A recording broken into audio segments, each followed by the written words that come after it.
Hello, everyone, and welcome to another episode of This Week in Science, doing our podcast broadcast live wherever we are and wherever you are. And this little bit right now is just to let you know that this is live and it will be edited for our podcasts. So if you want to subscribe to the podcasts, look for This Week in Science wherever podcasts are found. And if you're here right now, please share, subscribe, all the things that hit us in the algorithm.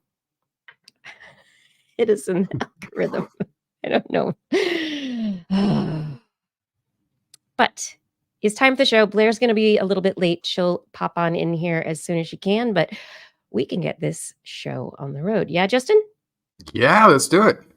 Okay, let us make this happen. Scroll, scroll, scroll, scroll. Move, move, move.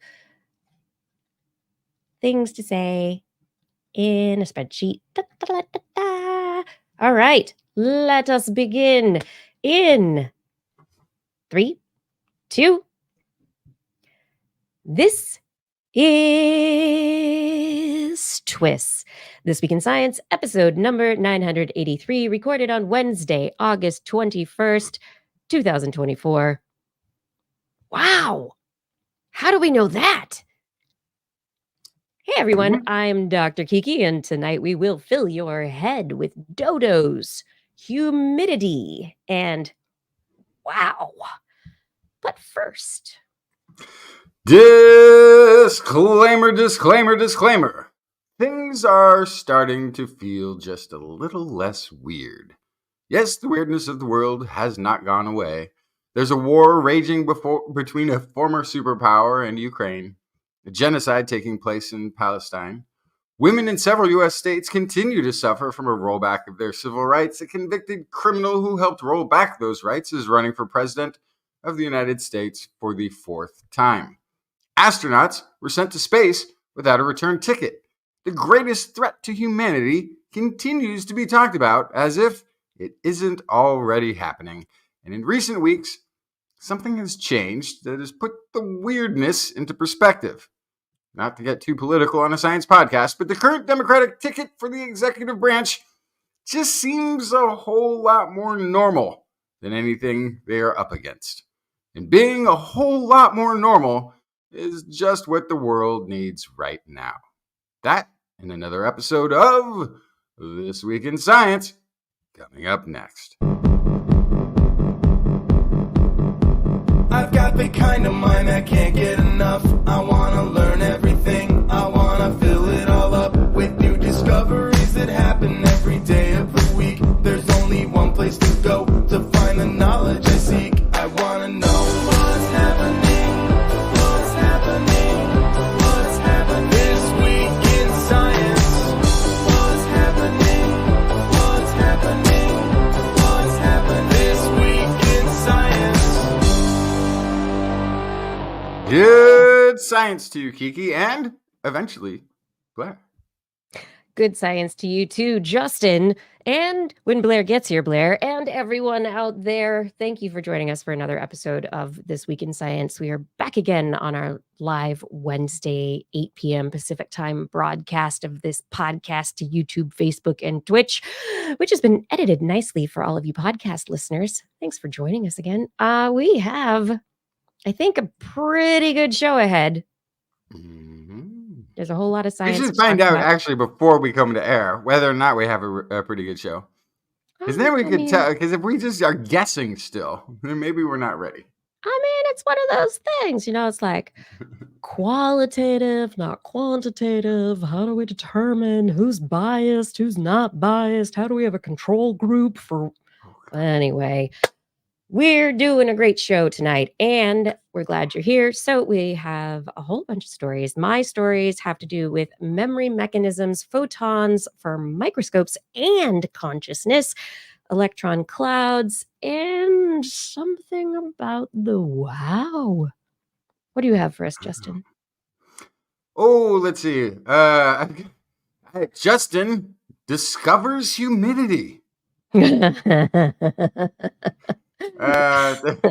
There's where you are buying. If you're buying your food online, where you buy it, how you buy it, and who you are when you buy it may determine whether or not it's a healthy choice. That's interesting because we all want to make sure that our choices are, good ahead of time. And just to, take a little bit off of Blair's plate, the Animal Corner is going to, in the first part, hopefully have some dodos, some humpbacks, and glowy spiders. Nightmare spiders, as she is saying. Yes, that's what she says in the chat because she's on her way. Dodos, humpback tools, and nightmare spiders. Oh, my. That's right. Blair's on her way. Oh. All right, everybody. If you have not done so previously, before we jump into the science, I want you to know that, of course, you can find us wherever your favorite podcasts are found. Look for This Week in Science. We do, as I said earlier, broadcast live weekly on Wednesdays, 8 p.m. Pacific time to YouTube, Facebook, and Twitch. And if you want to hit those notifications, share with people. That's really awesome. Also, if there's a lot of information, YouTube has chapters. So you can go straight to our segments on all the topics we talk about. And our website is twis.org if you want to get the links and other stuff that's going on with us. twis.org. That's where it is. Da, da, da. Should we talk about science? Let's. All right, let us do so. Okay. I am not going to wait for it. I am going to dive just straight into wow territory. Oh my goodness. What's happening? What's Where? happening? What? What's happening in that world out there? Once upon a time, there was a telescope that was looking at radio signals called the Big Ear Telescope. Ohio State University had the Ohio Sky Survey. It was looking at the 21 centimeter hydrogen line at 8 megahertz, spanning from about 1411 to 1419 megahertz. And they were surveying a bunch of radio sources in the night sky, 20,000 of them. They hadn't been observed previously. I mean, before the 70s, how many radio telescopes and sky surveys had we really done? But research kept going forward, and the data from that survey got processed, and eventually researchers took a look at it, and one of the researchers saw a signal that didn't seem like everything else, and in the in the actual printout wrote "wow" next to Okay, it. so this is the wow signal. Wow signal. This The is wow signal. This is what famous, SETI. infamous. This is what the search for extraterrestrial intelligence. Like this is the. This is like, what is this? Wow, wow, that's different. But it wasn't with any meaning. It was just, wow. We've never been able to explain it. A lot of people have come up with different explanations, but we haven't really had all of the tools to survey further, to look at things more in depth. I mean, as we advance as a society and as we come up with new tools, of course, the resolution increases, our hypotheses change, the tools, everything changes. So now these researchers have published in archive.org their study of the WOW signal, but from Arecibo. So the Arecibo Radio Telescope Observatory, which suffered great damage during a storm and has since been decommissioned. Arecibo had a lot of data that hadn't completely been analyzed yet, and researchers said, hey, maybe we'll take a look at some of the stuff that's in there. And so University of Puerto Rico at Arecibo, Abel Mendez, and astrophysicist Kevin Ortiz Ceballos of Harvard and Smithsonian Center for Astrophysics in Cambridge, Massachusetts, Jorge Zuluaga of Antioquia, Colombia, published this study this last week. in which they kept looking over the data from Arecibo with respect to the hydrogen signal and the particular frequency that the 8 megahertz signal that hydrogen sits at. And so when they were looking at the data, they saw that there were a lot of signals that were similar to the wow signal, but not as bright. So they were like, baby wows. And so it could be, they suggest, atomic hydrogen that's cold, that's a gas cloud, that's maybe scattered around a forming galaxy, or galaxies are already there. So, and so they started looking at magnetars, really bright radio sources that could just go like a I'm blanking on the name. I'm totally blanking on the name of the spotlights, but a really bright spotlight through the hydrogen gas clouds, and maybe they could get something similar to the wow signal. And so they were looking at these magnetars and tried looking for signals in the wavelength where there might be an effect that was similar to the wow signal. And it's really like what SETI's been looking for, but it's not aliens, because according to this study from the data in Arecibo, what they've been looking at, they were able to suggest that these wow events are specifically the illumination of gas clouds by something that is releasing a really, really bright burst of radio energy, like a magnetar. So they specifically went and looked for it. They found signals that were very similar to the wow signal within the Arecibo data. I mean, this is also like, we have this idea, we're going to go looking for the data. So now we need to confirm further. Now there need to be more surveys. Now there need to be more, like a halogen light. Yes, physics police. But I'm thinking of something else that it's on the tip of my tongue. It's one of those kinds of things. But is it like a theater kid thing, or like it's a Fresnel's and what's the other? The names of the actual spotlights that No, it is the name of the gas that is in the particular light element that allows for really, really, really bright lights. And I'm blanking on it right now. Yes, I'll get to it. It'll come back to me like whatever. Anyway, let's focus on this. Let's get this solved first. I don't worry about the wow signal from space later. We need to focus on the story, which is that they've got these peaks that match. They've been looking at particular stars that have been identified as dying magnetars, or that they know have hydrogen clouds or surrounding them. And so they've been able to really kind of get nail down the elements of what they're calling astronomical hydrogen masers. So it's like it's a narrow signal band, and it's a brief pulse, and it happened just really cool. So the clouds are there, they get illuminated by something going wow, and then everybody's excited, but probably not aliens.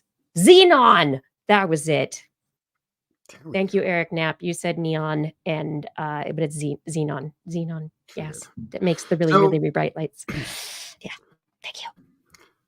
So, one, I have to say, I'm very surprised that if we had any of this overlapping data, that we haven't drilled down on the wow signal a long time ago.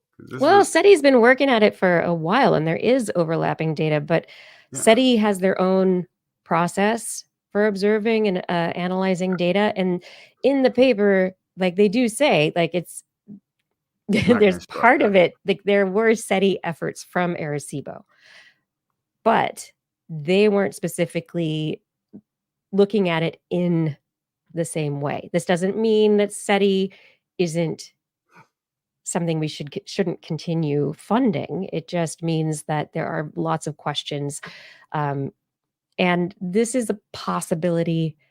Maybe it's just like space masers.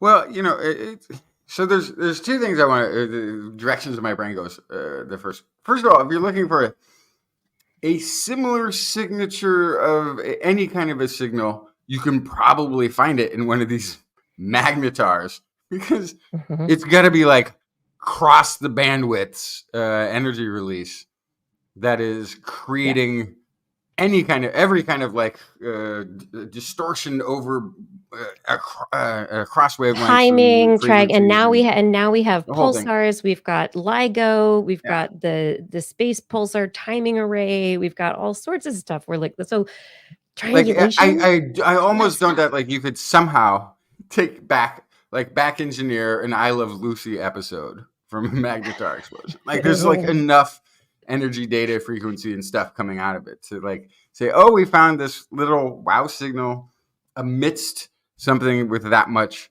of a release. It would still make me suspect that we needed more confirmation of that of this.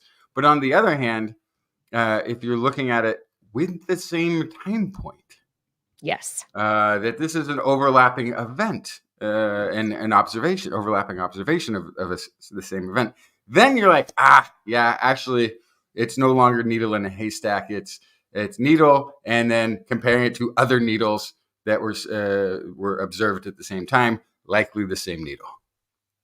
Does that make sense? Exactly. Needles in a stack of observations. Exactly. So this is one mechanism that they believe aligns with the WOW signal that was originally seen. It doesn't take away from our questioning of anything else, but it's rare. It hasn't been detected really before, and what's the progenitor, right? What is it always a magnetar? Where'd the hydrogen clouds come from? What's going on there? So there's a lot of questions revolving around that localization and the origin and continuous monitoring, which is what SETI does, right? So, yeah. Fun stuff. What do you want to talk about next? Have I got? Oh, yeah. Let's just get this right off. That was a big pause. Okay. Let's get this right off of the. Because I was reading and typing into the comments. I should always have the comments down, because then I start like paying attention to the wrong thing. Let's start with the thing that is Justin discovers humidity. You went to Florida? No, Georgia. I didn't. Denmark. Denmark. What? Yeah. Okay. Okay. This is from the University of Tokyo. It's saying that climate change has measurable impacts on society, including on human mortality. So there are these predictive models out there that have already looked ahead at the impacts of global warming, and they're saying, oh, the impacts of weather here, extreme heat there, sea level rise over here for these folks, and then farming, what the weather and the climate's going to do to that in certain areas, water shortages, or having too much rain, you could have flooding, or if you don't get any, you have drought, and then you've got wildfires, and how all of this might play out in the future. However, current models to assess these health impacts of climate change do not account for everything, every environmental parameter that we may encounter, specifically humidity. And who cares? It's just moisture in the air. It's not even rain. Like, what's the big deal? Says me, who... Okay, so I am from California. And a part of California that is amongst, I would say, one of the hottest places in the world. Pretty reliably every summer we have... Central Valley is amazing. Yes. Very extended, sometimes weeks long runs of what would be 45 C or over 110 degrees Fahrenheit. Like we have pretty extreme heat. Lovely. It's lovely. But it's a dry heat. And if you're from California and really only lived there, you don't know what that means. You're like, it's hot. What are you talking about? Dry. Oh, I wish it was a little wet. Hey, and then you hear about this heat wave in other places that's like 90 degrees. And you're like, that's nothing. That's like a cool summer day in the Central Valley of California. But something that, so it has meant nothing to me, this humidity talk, having lived never having lived in these humid climates, until very recently. I went for a walk in Copenhagen last week and seriously thought I was going to pass out from heat. Oh The my. temperature wise, it was in the 70s of Fahrenheit. It was just above like high room temperature. It wasn't hot at all. It was maybe even like a light sweater weather still maybe a little bit too warm for that, but still not like hot. Hot, but not But hot. the humidity was so high that as I was on my walk, I wasn't sweating at all. I couldn't release any of my internal heat to the outside atmosphere because the humidity was higher than my body could sweat. Like this was like really. I was complaining about it. Somebody's like, I think there's something wrong with me that this heat is getting to me, and it's not even. And then they explained to me the concept of humidity and that everyone was equally suffering from it. So these researchers who did understand the effects of humidity have been sort of incorporating humidity data from hundreds of cities to create heat stress indicators, HSIs, and assess their performances in predicting heat-related deaths. What they found, maybe not surprisingly, is that, let's see, where were they? They were 793 cities in 43 countries and territories around the world, calculated 8 different heat stress indicators, and compared them to mortality rates and temperature. They found that humidity was a better predictor of mortalities that were going to be experienced in an area than a heat index alone. So makes sense. And as we talk about the dangers of global warming, we also have to realize when we lose a significant amount of water that is frozen at caps currently, that humidity doesn't just that moisture that it turns into humidity. That ice turns into humidity. It doesn't Where's just the go water away. gonna go? Right. Well, It's going to be rain, certainly. It's going to be sea level rise, absolutely. But it's also going to be increased humidity. So even if Florida builds a wall that they're so fond of around the entire coastline to keep the sea out, the humidity will be higher than it is now. And from what I've heard, it's already awful there.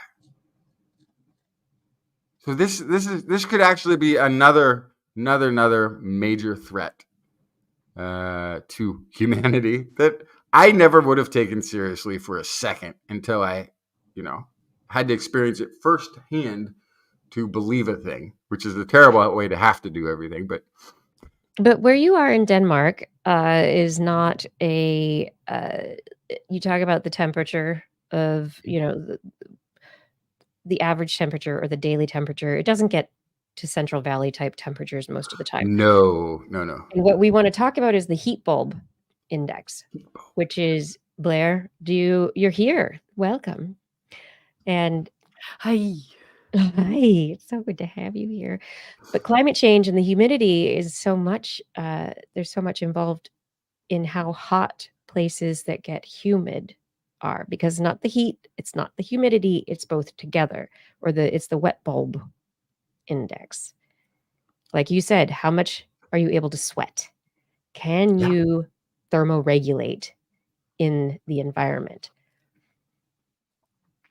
Yeah, it's brutal. I'd never experienced anything like that living in the Central Valley and never having visited Florida or New York in the summer or whatever. I didn't know what humidity felt like, and it felt like dying to me. That's Humidity what in it felt Florida like. is Ugh. being 90 Atlanta, degrees, hot then it Atlanta. raining, right? Just Yeah. fully raining. You're drenched because you were outside because it was hot. And then it's 90 degrees again, but you're still wet. You never get dry from being rained on because it's so humid that there's nowhere for the water to go. So you're just walking around hot and wet. Yeah, and that was the day I had because I was wearing a raincoat I'm just in the shower. because it had been just pouring rain pretty earlier, and it was almost 90 degrees. No, sorry, I was almost 80 degrees. It wasn't even that hot. It was almost 80 degrees. But as I'm walking, initially I had sweat from just walking, but then as the humidity or something happened, then I stayed wet, and I was ready to pass out from the heat. Like I couldn't get rid of this internal temperature. It was just rising still. It was like cooking. It was cooking me. Oh my god. Yeah, I Boiling you. recently read that somebody claimed that there's no such feeling, or was that on this show? There's no Probably such it was feeling as me. wet. That was here, wasn't it? Probably God, me. Here. I read I'm recently, losing or all was sense of reality. It was It was me the idea making fun of that humidity. there's that there's no such thing as feeling wet. There's just feeling cold as the water Oh. evaporates. There's no feeling called wet, Yeah. which I take issue with because you can feel wet when it's hot out and humid. Like, But it's still the It's temperature not- differential. It's based on differential. So it's the Right. change that is the thing as opposed to the thing itself, which is weird. yeah, Yeah. I don't know. I don't know either, Blair. I now know about humidity. And for all of those people who I mocked complaining about humidity in lower temperature areas than the Central Valley, I apologize now because I was very wrong. Heat is nothing. Dry heat is nothing compared to a warm, highly humid day. That is the worst way to exist. I Try think to that survive. brings to a good point, though, the reality that it's hard to put yourself in the place that other people are in when you have not experienced it yourself. Oh yeah. And so understanding what what humidity means, what that temperature, 80 degrees and 90% humidity, 90 degrees and 100%. Yeah. What do these numbers actually mean to the way that you feel, the way that you can live? How do you survive in it? What are the adaptations? And at this point, it's the only way that we're going to be able to exist in these places that are humid and hot is going to be air conditioning and energy related solutions. So if we can get on that sustainability train, woo, woo, let's make that happen. Yeah. Or Blair, is that was that phrase as dead as a dodo? Well, the dodos may be dead, but if they were here, they would be very upset with how they are portrayed. And that is what my story is about tonight. So, some researchers from several universities banded together, mostly in the UK. This was Oxford Natural History Museum of London and the University of Southampton. They worked together to look at 400 years of scientific literature related to the dodo and to study all museum specimens and museum records of the dodo to try to figure out what was the dodo really like. How many species of dodo were there? Because the reviews are mixed. There's a bunch of records of dodo species that were never described again, most likely did not exist. There's a bunch of records of a type of giant extinct pigeony looking bird called the solitaire that never existed. Wait, what? Which is funny because the dodo and the solitaire for a long time were assumed to be entirely mythological in nature by like the old world, right? Because they brought these records back and they were like, those aren't real. And they ate them all. So they were like, Nobody can oh say shoot, they I ate tasted them all on the way delicious. here. Everyone I didn't tasted bring like any, I'm so dinosaur. sorry. But yeah, so they kept describing these species that then, upon further reflection, wasn't an individual species. Comes down to it, there's only a few of each, the solitaire and the dodo. But still, researchers aren't sure exactly how many, because unless you can do DNA sequencing on all of them, there's really no way to know. You just have, and there's very few specimens. There might be a feather or a little bit of something, but really, we left no pieces behind when the colonizers arrived and ate them all. So anyway, there's Wow. the record is very tough. There is one piece of soft tissue at one of these museums that they were able to test and look at. There's a lot more research to be done, but ultimately what they found out was there's a very small group of species of each. They're definitely in the Columbidae family, so they're related to pigeons and doves. Related to And pigeons. yeah, they're giant ground pigeons is what they're calling them now. And so this is an entire lineage, they think, of pigeons, of doves, whatever you want to call them, that was not continued. So because of the way that we ate them all, and also they were predated upon by our dogs and cats and the rats that we accidentally brought, we can't see these guys in real life. But the thing that I really thought was interesting, and the reason I wanted to bring this story, is that when you think about a dodo, you think about them as dumb. And what else? What else do you think about dodos? So I don't think of them as dumb. I think of them as having no fear of humans because they've never seen them Right. before and not I living in a think of- place Yeah, with no so predators. there's that. Yeah, I Mhm. think of them hanging out with a walrus. Yes, the walrus and Right? the carpenter. Carpenter, but there was a dodo there too. Like there's something. There in was the a art dodo, of- yeah, yes. there was a dodo. Yes. Mhm. Mhm. Yeah, so the other thing that I think people usually think about is that they were easy to catch, which Yeah. their reasoning there is that they were slow. They were these slow, lumbering ground creatures. Well, they looked at the bone specimens, and my favorite thing about the story is that they looked at the tendons between their toes, and it makes them think that they were good climbers and incredibly fast runners. They were almost What, like certainly an ostriches? active, fast animal. Yes, and they were forest-loving animals. So they just love to dart between the trees and climb trees, and I just love this idea of the dodo. Instead of going doo, doo, doo, doo, doo, down the beach, they're zipping through the forest, and you can't even catch them because they're so fast and they're so quick between the trees. So I think that's a So fascinating reframing. I mean, should we bring you it don't back? question ostrich speed. So Justin, you asked that question, Yes. and I'm going to surprisingly say yes. Yeah. Wait. What Yes. and why? Yes. Bring back. It is a Bring much back. more recent extinction. Bring back the It is due to dodo. humans, Bring not back. structural climactic shift of the planet that is a natural extinction. And Yeah, just there like are the spaces mammoths. where these guys could go. So I feel like definitely bring back the dodo. That is my opinion. Nice. But think it's this is a different. This is very only a few hundred interesting- years ago. Yeah. Also, if for nothing else, just to defend its honor. Right. Yes. Or just to run away from all of the dodo fans in the world. Right. Leave me alone. Yes. No I think the paparazzi. asterisk I'd put on it is we should not be bringing back the dodo with money that could otherwise be put, or research that could otherwise be put towards saving current species that are not yet extinct that could be saved. So that's if we're talking reality here, and the resources that can bring me a dodo could instead save the tuatara, I'm going to go for the tuatara or the sea turtle, or these various things that are weird and unusual and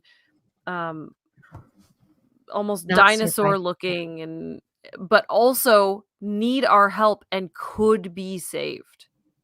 But I do feel like those dollars could come from a very different arena than conservation, right? Like the interest in bringing back the dodo might be more money, might generate more money if there's they're doing a startup or a funding thing where they're like, we're bringing back the dodo and this is going to be our focus. We'll have it in zoos around the world and it'll be like this big thing. We brought a creature back from extinction for the first time. Those dollars likely don't come from the people who are donating or funding conservatory actions. This sounds Right. much more like Barnum and Bailey type. Right. Like, see the bird that went away from mankind's Yeah, so if you magnificence. can use this as an excuse to fundraise and at the same time test scientific principles Oh, of course. to then help maintain or bring back other animals, then yes, it might be worth it. Yeah. If you can use the dodo as your guinea pig to figure out how to... But that's what they're doing with the mammoths, the rhinos. Right. Like, there are a lot of species that they are using as these, Right.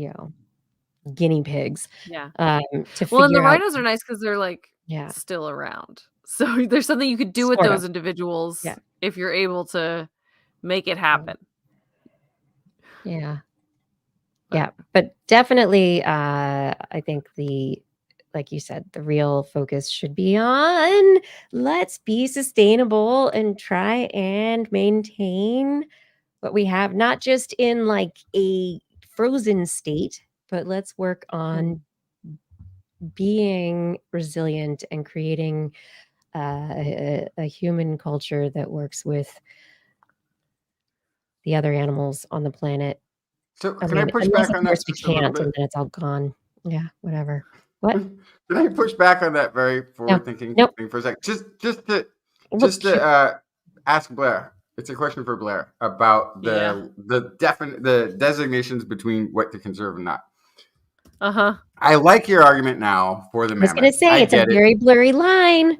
I get it. You bring back the mammoth. It has no place to be. And it may have been climate. It may have been a comet strike event for the younger Dryas. It may have been humans, though, also. Uh-huh. But what do we do? That's a hard creature to manage on the planet. I understand that argument. The dodo, we've kind of made an agreement of how that could work. Here's the thing with the rhino. And the rhinoceros is my favorite animal on the planet at this point. I didn't realize that they were just That's good. I giant didn't know puppies. that. Yeah. And that they're super sweet and that they cuddle together when they sleep and they're so smart. But this is a creature that's gone extinct during current modern human activities. And that hasn't changed. Our current situation hasn't changed. So how do you bring back something in a way that doesn't have a new place to go? So the short answer, because we could talk about this for a long time, the short answer is that there are wildlife refuge spaces that were not established at that time. Okay. There are also lots of spaces that are being handed back over to native peoples that were originally taken by white people. And so those are areas where the animals that have always lived there could be reintroduced and could be cared for once again and not hunted or predated upon by rats. So those are good answers. And yeah, I love the more I've learned about rhinos, the more they have leaped far above my appreciation for other living things because they're giant puppies. They play.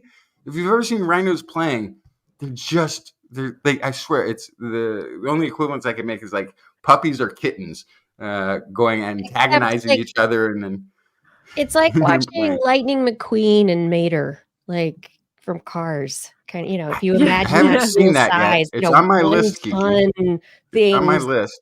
Yeah. I mean, I feel like I've tried to tell you about this before, and I've definitely told Kiki about it because I introduced her to a rhino at one point who acted like a puppy. Beautiful animal. Oh my gosh. But anyway. But it took me, because I'm a terrible skeptic and horror. I learn very slowly. It took me having to see sleeping rhinos cuddled together and them playing out in the Copenhagen Zoo before I was like, oh my gosh, they're so sweet. They're the sweetest. They also have big horns that people like to take. And so let's protect them. Over my rhino bias. Let's protect these animals. But you didn't see rhinos one way, and now you see them a new way. And this is one of the cool things about science is that, like I said earlier, technology advances, and we're able to image things differently, and we can see things in a whole new light. That just like you go, wait, what? So please tell me how you first learned about electron orbitals in the model of the atom. You mean like where you have the nucleus and then you And they're you rings. have the circles around it. Circles. Yeah, you have the The rings. But nucleus then is a I circle. feel like in I high feel like school it they was- go, oh, it's more like a cloud. They're everywhere at You once. came Bam, along bam, later, bam, so bam, you bam, got the bam, bam. cloud. I didn't Yeah. get the You cloud. got the cloud. We didn't have the cloud. I seem to have it connected. I don't remember exactly, but I have it. The sound of an 8mm film trying to grab traction as the reel starts up in the classroom. That's somehow associated with electron spin orbitals. So let's talk about those orbitals. What's really going on there? Those orbitals are quantum wave functions. So the probability of an electron, which is just this thing that has an energetic definition that we've defined by math and physics, it's the probability of it being in a place at a particular time. And we're like, woo, it's in a ring. No, it's in a cloud. It can be anywhere in the cloud, but it's like a sphere. So that probability wave, oh, my dear people, the way that electrons interact with each other, especially the outer valence shells, those are the ones on the like outer levels away from the nucleus. So they're not as bonded. They're not as like held in by those mass forces, and they don't need to be close in. They're like more willing to go somewhere else and hang out elsewhere. You can other atoms and molecules impact the outer valence shells. So instead of that sphere, you can imagine it being stretched out into maybe more of an oblate spheroid. So it's more of a rounded top kind of thing. So it's they can be pulled and affected by other things. And so that probability cloud is impacted by the probability clouds of other atoms and molecules. And so researchers are trying to evaluate how they can predict where electrons are going to be at any point in time. And so this new study out this week through the American Chemical Society is sharing observation using synchrotron X-rays to look at glycine molecules. The reason they chose glycine is that it has an amine group, which has nitrogen and 3 hydrogens bonded to it. Also has a carbon bonded to oxygens. And so the electron density and valence, the chemistry is different for all these things. The positives, the negatives, and how they are structured is different. There's no sphere anywhere. There's not even an oblate spheroid. There is a structure that looks like, I don't know, somebody's kindergarten painting of a My Little Pony. The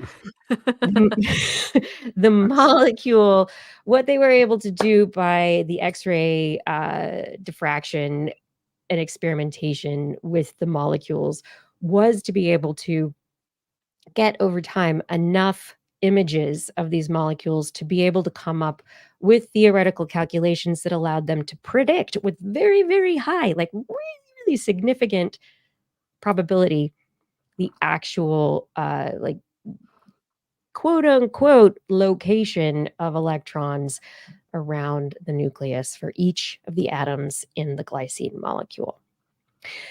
And this is really exciting because what this allows us to do is, for the last several decades, there's a part of biochemistry and like quantitative chemistry that involves the angle of the molecule and why there's positive and negative ionic forces and how big the angle is. But like, why is there a bigger angle with the two oxygens bonded to the carbon than there is to the nitrogens and the hydrogens? And so there's these relationships that we know, but now the math can become maybe a little bit more specific. And once we know the probability of where these energy signals we call electrons that we have inferred to be electrons, where they exist,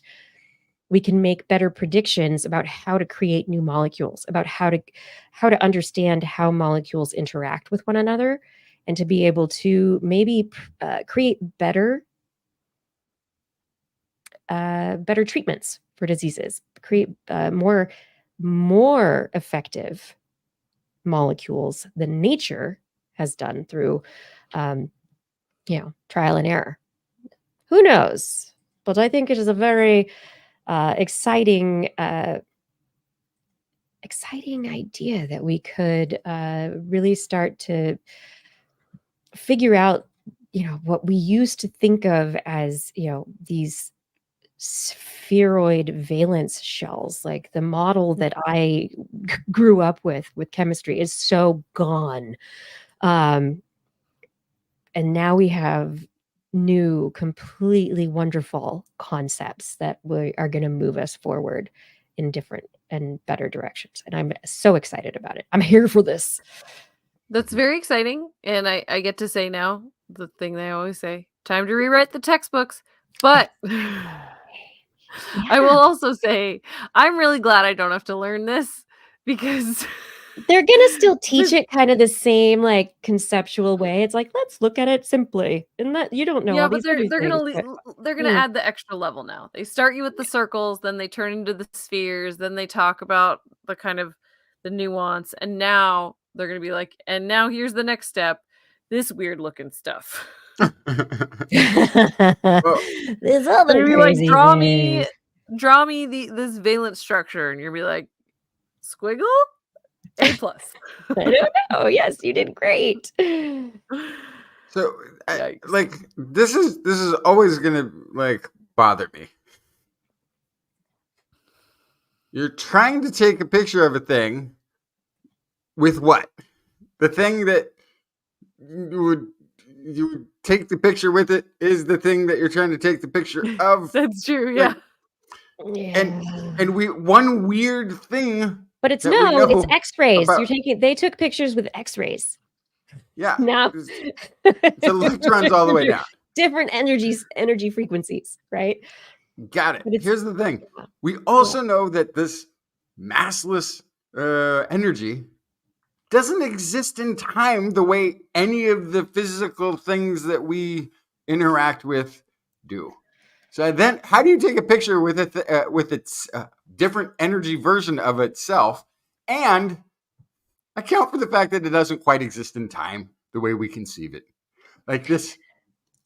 So I think the shell might survive, really, because yes, if you take a X-ray blink of time exposure, it might seem like it looks like this, but you have to remember that they're not paying any attention to time because it's a massless object with energy that's in motion. Like, it doesn't care what your TikTok time is when you took the picture. It's still everywhere else also. Electrons are nonsense. Everything is nonsense. Not clear. They're absolute nonsense. You want to call electrons nonsense? Let's talk about quarks. A physical space and time human mind. They're just nonsense. Yes, but they're important. They're important to so much that we apply to everyday electronics and technology. And if you're just going to go back to like old school Radio Shack stuff and like, okay, positives, negatives, blah, blah, blah, you know, and if you want to do I feel like that Radio organic Shack got chemistry and credit like for. not kill yourself or other people, like, you know, electrons are important for understanding how things are attracted to or repelled to other things. Like the idea of a concept of an electron is not nonsense. The concept of an electron is wonderful, but we don't know everything. I like how in this graphic the electron image is rocketing out of the research facility. Because of course they are. Gotta go. That's excellent. I'm so negative about what you're doing. I gotta go. Oh my god. But in line with all of this, there's also, like you said, how are we taking pictures of all these things? And there are different methodologies. We've got these amazing synchrotrons that are able to spin things up to amazing speeds, smash them together, you know, read the energy signals and figure out the signal from the noise. There's also other techniques that are working on using electrons to create microscopes. And so that's another study that just came out this week that's really very exciting. It's an attosecond electron microscope. Not fast enough to actually image an electron itself. But near infrared laser pulses go through harmonic generating crystals, UV laser pulses, and you get these really, really fast electron pulses, 5 femtoseconds. And those get split up and those get reflected. And then there's more speed and division and blah, blah, blah, blah, blah, blah. Anyway, the laser pulses are timed exactly, and they are able through optical gating pulses. So they have a gate that they see at a particular time. It's like, I know when this is happening. It's like having you know, one of those things that keeps you on time when you're doing music, going. Metronome. Yeah, metronome. Thank you, Blair. And so the beam, because of the difference between the beam and the pulses, you get these electrons and a diffraction gradient that can probe dynamics of what's actually going on. And so this is the fastest microscope ever. But there's also problems with microscopes like this because it's like a single laser pulse. And even though it's like, it's just sitting there and it's like, and fast pulsing. And if it's living tissue, it's going to be like, I'm a fried egg now. Yeah. Anyway, technology, it's moving forward and we're looking at tinier and tinier things, and everything is inferred from what we knew before, which I think is one of the most interesting and, you know, exciting aspects of all of this. Just to clarify, just in case anybody was misunderstood, I'm not suggesting that electrons don't exist.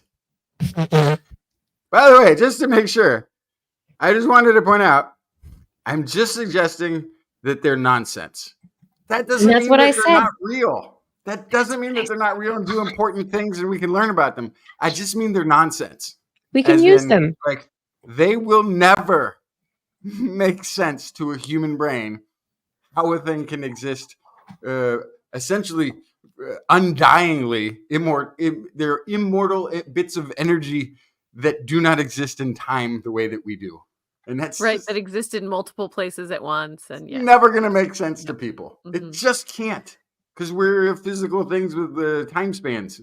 We're not going to have that really, really understood. ever conceptually. It'll always be nonsense. Very real nonsense. What we know we can the basis of use. all life and everything that we do in science utilizes this. It will still be nonsense at the end of the day. You know what I think is nonsense? All sorts of nutritional information all over the place. And like, I have a This will kid be a quick now one. who's a teenager who's like, what should I be eating? And like, should I have more protein if I want to like do this, whatever? And anyway. So this is a quick story that's going to go off the rails very quickly because it's from England. If he says that going in, you know it's bad. I know, right? That's like disclaimer, get ready. So this is the story here. This is in the British Medical Journal, British Medical Journal Public Health. They have looked at the differences between households that are ordering groceries online compared to using apps to have already made food delivered to them. And they discovered that affluent households are twice as likely as less well-off ones to shop online for groceries.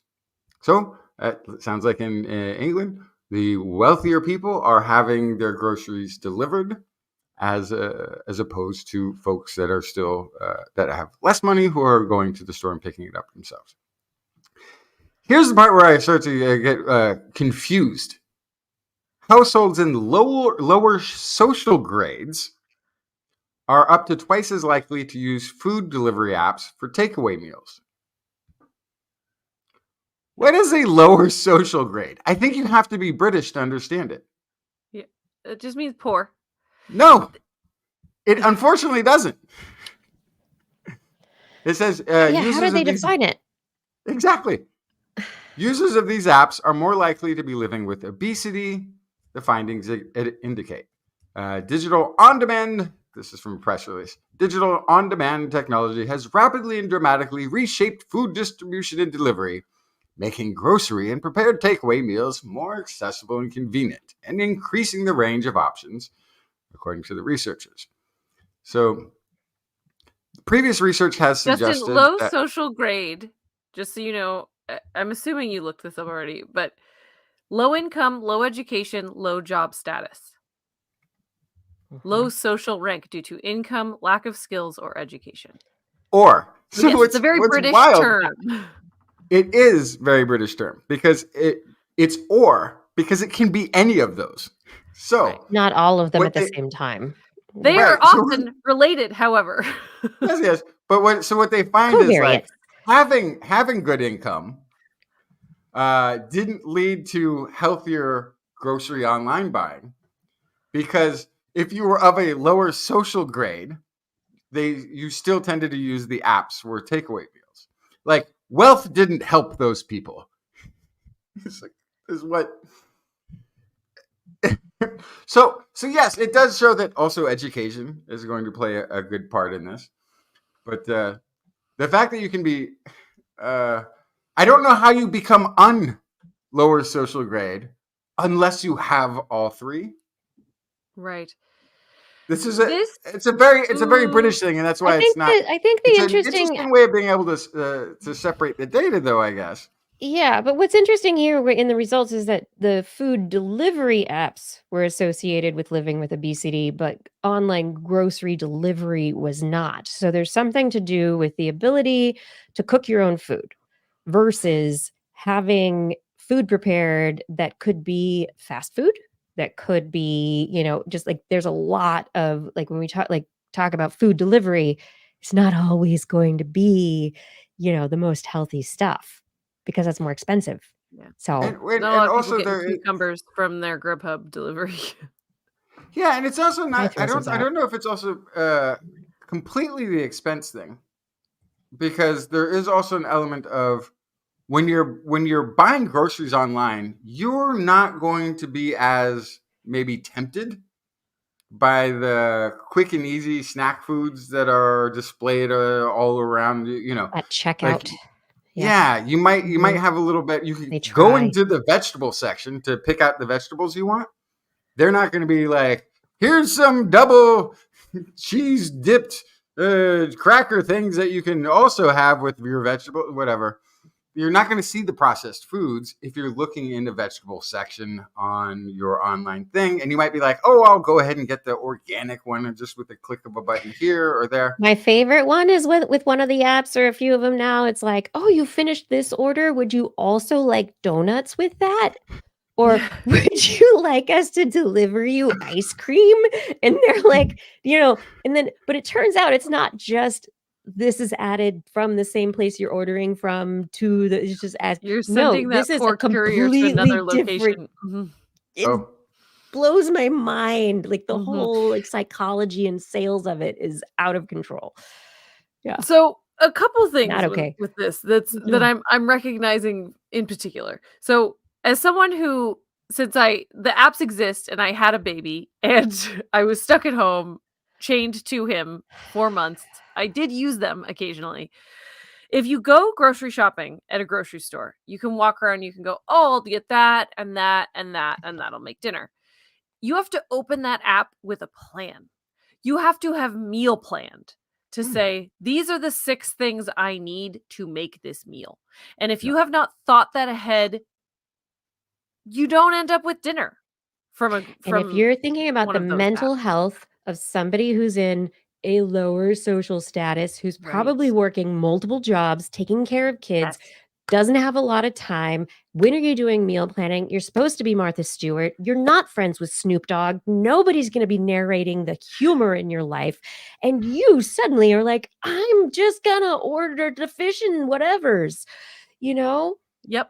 Yep. It's just, It's the whole yeah. argument that like you and Beyonce have the same 24 hours is incorrect. Beyonce has a Beyonce whole has many staff. more hours. Yes, because she has people doing things for her. She does not have the same mental load. There's a different number of hours in her day. And part of that is just this idea that even if you have the ability to order groceries on the internet, you now no longer have to go to a grocery store. That is time that you have now given yourself back. So it's so it's I also just like want a to. feedback loop. I have to jump in. I am so sorry. I think Beyonce is probably hardest working woman in show business and probably does not have a lot of spare time to do anything. I'm sure I she has a never staff. said she Did had we spare say that? time. I never Did we said she had insinuate spare that? time. I But I'm said not that saying she she's got a does bunch of free time. more in a Hang on. day than I could do I just because I have to do all the monotonous things that she does not have to worry about. I would Very like true. everybody in the room to raise their hand if when they're feeling low and they don't have time, they don't have the mental stability to deal with cooking for other people in the house who probably could cook for themselves, but for some reason don't. Like, raise your hand if you have actually clicked that order button more than once in a week. 3 times maybe? 5 times maybe? I'm on the grocery scale. I really am. However, I'm glad you cook your own food. That's nice, Justin. but one of the cool things, because you guys mentioned it, Blair, you mentioned it, the thing about there's a site called Nemly, which I think only works in Denmark, but I'm sure there's versions of this with other grocery stores where you can buy the planned meals. So you can say, this is what I want to make, and then they group all those groceries that you want, that you need to have planned out for it with the click of a button. So you're like, I'm going to make this chicken dish here, or this pasta dish over here, or whatever it is. And you can click and you buy all the ingredients that go to make that. So when it shows up, and it's even like, will come a lot of times with instructions, do this, do that. Here's a little recipe for it. Or it's usually online. You have to. There's It all does sorts of simplify ways. it. There are It all does sorts of simplify ways it and to save simplify. time, and does the planning part for you. So there's ways of doing grocery online that's pretty quick and effective. I recently discovered that I can shop online and then go to the grocery store and tell them that I'm there, and they will bring the groceries to my car. And because Mhm. it's not delivery, I don't have to pay a delivery fee. I also don't have to go into the store. So it does save me time. Excellent. I Yeah. have discovered these things. And the app, they know what I like to shop for. So they go, "Oh, do you want to buy that again?" I go, "Yeah, I want to buy that again." Oh, But the they also, reminders. The reminders. yeah, I'm always but leaving the grocery store just, forgetting like 2 or 3 but, things I needed. but, The yes, algorithm. algorithms and simplification. Yes, you say simplification. There's always a tactic. Find a new way to plan your day. Find a new way to do this. Simplify. Life gets faster and more complex all the time, and people are being used as cogs in the machine. And if we do not recognize that and accept that there are differences to how people use the 24 hours in their day based on privilege, then we are not in the right in how we talk about this. So, anyway, not politics, but what you've brought up is a real hot button. I think I'm going to sit here with Blair on this one as somebody who has to cook meals a lot and then decides not to, and somebody who does the grocery shopping and decides not to. And then, where's the food? I don't know. Where is the food? Go feed yourself. Don't eat the poisonous things. So I'm a also bad to be mom. fair, I'm not trying to say greatest dad ever, but I have raised a few children on We haven't. raw food. Did you personally do it the whole Like- time? Nope. like Other people did it. Quite a bit of here's a bunch of berries, grades at your own convenience. Oh, what would you like? Here's a bowl of nuts and dried fruit, and here is some healthy crisp vegetables you can chomp on right out of the fridge. Like, to be fair, I do very little like cooking. So it's mostly putting together It still takes meals that- effort and planning, and you have to have stuff that's fresh, and it goes bad, and Yeah. there's still a lot I of throw away a mental lot and of food. physical There's a lot and of food time waste. There's a lot of involvement food in waste. doing that. Tons of food waste. But also, I tend to boil. It's like my highest level of cooking a thing is boiling or baking in an oven. Like, I don't go far beyond. Like, here's a potato. Let's put some salt, pepper, or butter on it. Your choice. And Great away carbs. we go. It's amazing. Fruit and veggies and the protein. Everyone get a well-balanced diet of science. And I'm sorry if this got a little bit Told you it was going off the contentious.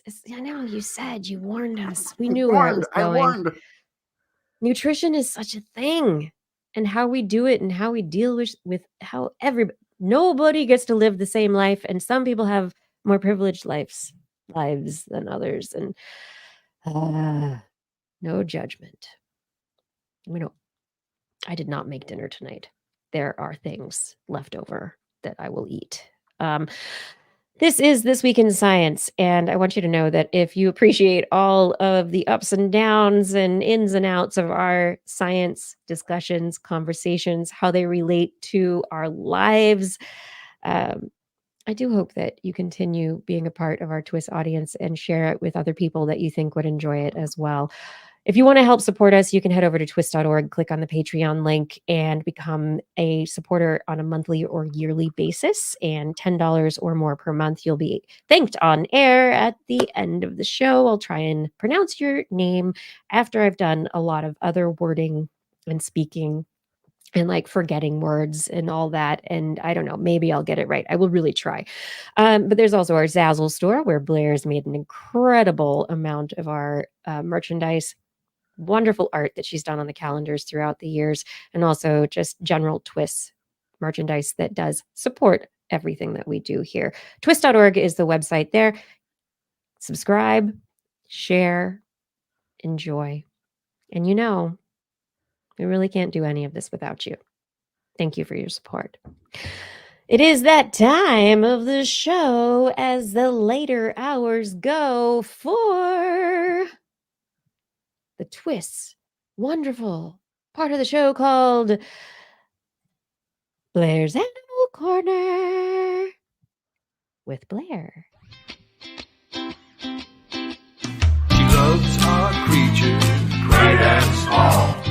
By said no pet at all. If you want to hear about animals, she's your girl. Except for giant pandas and squirrels, there's animal corner. What you got, Blair?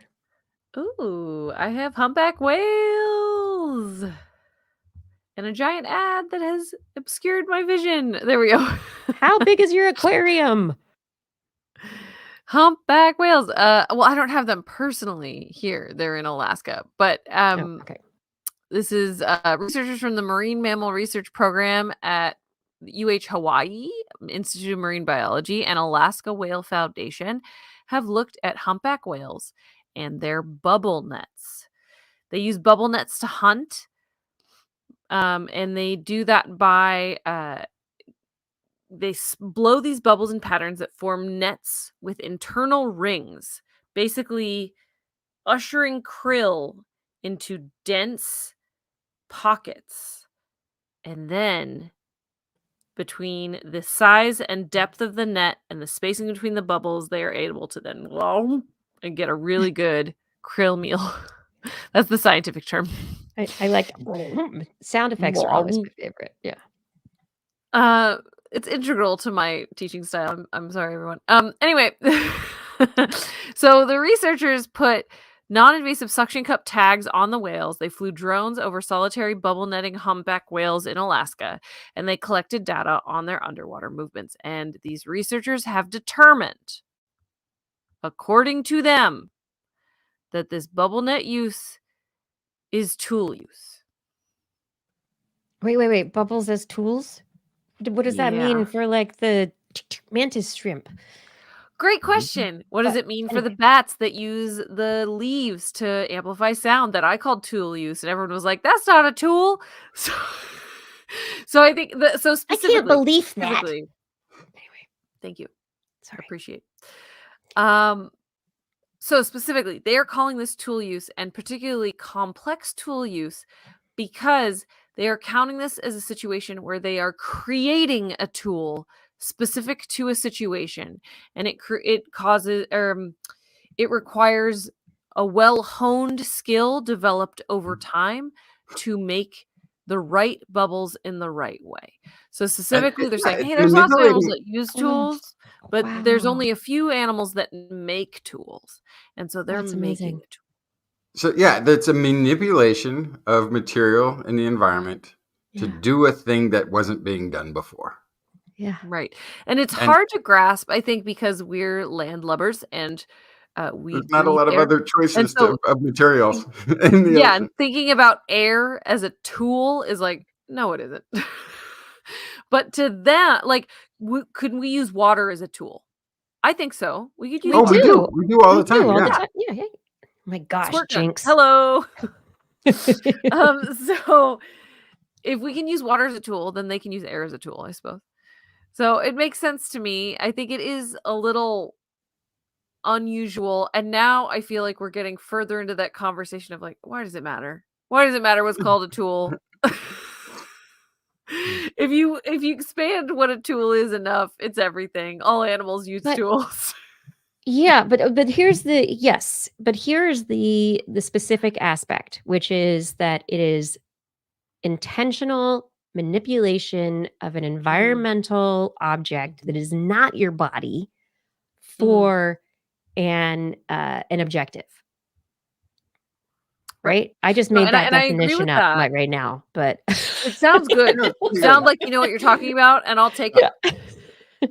No, I agree with you. I understand it. I understand why this is tool use. I agree that it is tool use, but I do think this is one of those situations where, you know how we were like, there's a lot of animals that don't talk. Actually, this one talks, we just can't hear it. Actually, this one talks, they just do it when we're not around, right? And the definition gets wider and wider and wider, and the kind of the subset gets wider and wider. And I see tool use as a conversation that's going to get like a bracket that's going to get expanded over and over and over, because I am just hypothesizing that there are lots of animals that manipulate their environment in a specific way to do what they do. I don't think it's that unique. I think it's unique for us to find it and record it and measure it. And So so it's the this is one question. of those opportunities. Yeah. Yeah, but it's the question of, is it the patterned behavior of creating a honeycomb by a honeybee? Is it the specific behavior of using a pencil to write a message to somebody else? Is it the use of an abalone shell by an octopus as something to hide in? What are Mhm. like, I like your question, but I think what it gets at is, the intent. So learning and Mhm. also intent. Is there an Mhm. objective, or is it simply patterned behavior? And then additionally, Right. like, do we talk about like the material? So ants or termites are adapted to build their colonies in different materials, except for carpenter ants, whatever. Anyway, so that's their environmental adaptation, but is that it's not tool, but it's a tool for Is a survival. brick a But tool? if you throw it at someone, Okay, so then we're getting into the specific use of the item makes it a tool or not. So I that think that so. gets Yeah. more complicated. Do you think Yeah. a beaver using a log is a tool? Because they're building a structure. Yes. So then so Yes. would the material that an ant is building an ant hill with Oh, would be a tool. You see? yeah. It Okay, gets Blair. Slippery slope. complicated. It Yeah. gets complicated. Whenever we try to make very clear lines between things, There's it gets never. complicated. That's all I'm saying. I would say the only clear line that I see between tool use and not tool use, which is a conversation happening in the chat right now, if it is part of your own physical body, it is not a tool. True. Yes. So using your tongue to do a thing, That's just your body. It's like that you. right. Right. Yeah. So that is not a tool. But anything from your environment could be a tool. But I So love the it's cognitive very aspect of it. complicated. Yeah. Yes. The And cognitive The So here's aspect question is of wood is so not a the tool, but a blowhole, hammer is a the tool. blowhole of What the if you whale. use a piece of wood to hammer something? Is Right. that wood then a tool? yes. So that we Right. could agree on. So then it has to be removed and it can't be the final product. So the blowhole is the whale, not a tool. That's part of the body, Kiki. Correct. The bubbles Mhm. are not the final product. They are inconsequential to the act of the thing, right? So as opposed to the tree that's cut down by the beaver, that's the objective. That's the thing that's going to be used. But the bubbles are in between, right? The whale and the action of the krill. Therefore, it fits in between. It's not the final thing that it's trying to do. It's not trying to make bubbles. The bubbles don't do anything. But the bubbles for the whale, but the bubbles do something to the krill. They're acting upon something else in the environment. And that's what makes it sort of this tool. It's that one step removed where you've created an intermediary device to do work for you, which is to collect the krill in this bubble. But what's the work? I'm not saying you're wrong. The tool does work. Yeah. But- What's the work? But the work is beaver to builds corral the the dam. krill. The beaver builds the dam not to build the dam, but to pool up the water. Yeah. So then it is a similar could step be process. Then it could be the intermediate. But I mean, using the teeth as the object to do the work isn't the tool. Nope. The teeth log is coming the down could blowhole. be the tool. The bubbles are the wood. The Yes. krill is the water. It's the same. So that's all I'm saying is that I'm on board there, with the beaver. right? So that's all I just wanted to bring up is that it is very complicated. I love it. How you want to identify what a tool is, what tool use is, what tool creation is. If something immediately disappears like a bubble, did you create anything? Or is it gone? Oh my gosh, philosophy. Anyway. This is so existential I now, threw it out there Blair. because I thought it was very interesting. Think about it later when you're showering. Anyway, Bubble thoughts. yeah, bubble thoughts in the shower. But I think this leads me into my last story of the evening perfectly. All right. Which is a bit of nightmare fuel for everybody, but I thought it was fascinating. And I know it's nightmares for you. Yeah. So this is the orb weaver spider, Araneus ventricosus, and the firefly, Abscondita terminalis. So the firefly, the males make multi-purpose flashes with 2 lanterns. They have 2 lanterns on their butt to attract females. The females, they only have 1 lantern. They make single pulse flashes. So that's how they tell each other apart and they can woo one another. That's what fireflies are doing when they're making those beautiful colors and lights. They are saying, hey, they're at the club. Anyway, They're the flashing orb weaver each other. spiders, they love to eat fireflies, catch them in their nets. And researchers, actually, I wanted to read you the actual kind of sciences of this research project. And I'm going to see if you can actually understand what's happening, and then I'll explain it. Drawing from extensive field observations, we propose that Araneus ventricosus practices deceptive intraspecific communication by first ensnarling firefly males in its web, and then predisposing the entrapped male fireflies to broadcast bioluminescent signals that deviate from female attracting signals typically made by A. terminalis males, and instead mimic the male attracting signals typically made by females. Wait. The outcome is that Wait. the entrapped male fireflies broadcast false signals that lure more male fireflies into the web. Because it's ladies' night at the club. Ladies' night. So what does this actually mean? What it means is they were walking around. They were looking at fireflies in webs, in spider webs.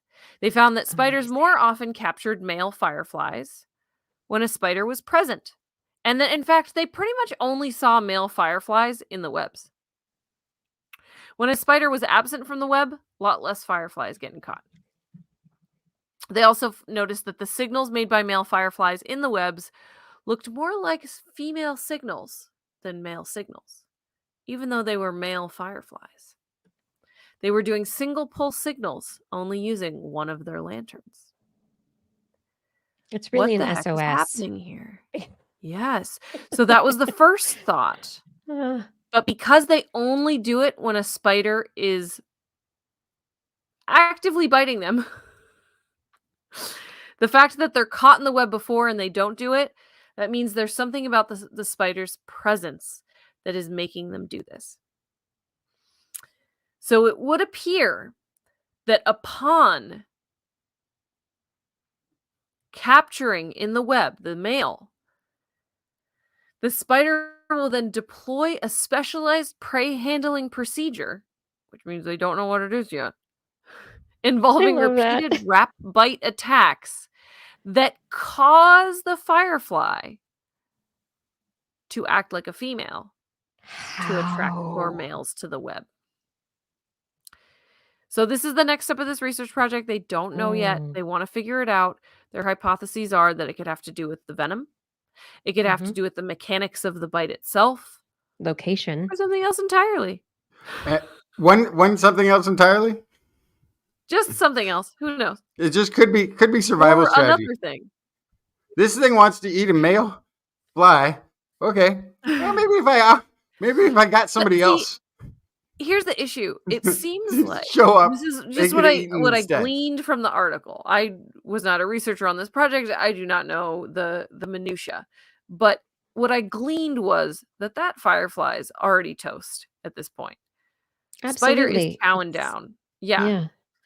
There's no saving that firefly at this juncture. It's like the fungus that takes over the ant that lures other, predators or to their death. But it's Yeah. a fascinating idea that because of the sexual selection that has led to the attraction of males to the female lantern signal, that the spiders have somehow enabled a system, adapted a system, evolved a system that basically that creates the female signals because the males are going to be attracted to that, and so they will get more prey that way. I mean, this is Right. it is something that seems like it would fit natural selection, right? It's like Yeah. you do it this way and more flies come. You do it Right. the other way and fewer flies come. So this So works, let me right? ask you this now, really big, both of your noodles. Stop it. Is this tool use? Yep. Yeah, it's playing it like an instrument. It really is. It's playing that fly like it making The a fire wildlife call out of flute. yeah. Yeah. I think that's the thing that I thought about when I was researching and when I was reviewing my stories. I was like, Fascinating. uh-oh. Can you use a corpse as a tool? I mean, Military if you've seen have Swiss Army Man, you we It's a know- certainly decoy. can, It's a right? decoy duck. yeah. You know? Military tactics do it all the time. I don't know. What about Bob? That was a whole movie. Yeah. Was it Bob? Weekend at No. What are you Weekend at talking about? Bernie's. That's the one I was thinking of. Oh. Yeah. Uh-huh. Oh. Yeah. So it's I don't know. Now I have to ask, is this tool use? Maybe. I don't know. Does it matter? Probably not. Yep. Shower thoughts. I mean, shower bubble thoughts. I mean, gosh darn it, Blair. Our spider thoughts. Oh, no. Not that one. I actually hate it when there's a spider in the shower. It's the worst. Especially if it's near your face and you're just kind of like sensing up your hair, whatever you ah! I actually I just always- found a web in the corner, but there's no spider. Oh my gosh. Oh my gosh. Yeah. I like my I spiders. am They only end up in my bed or my 100%. bath. Yeah. I am 100% somehow like immune to spider fear. I don't have it. I think spiders Some are people cool. don't have it.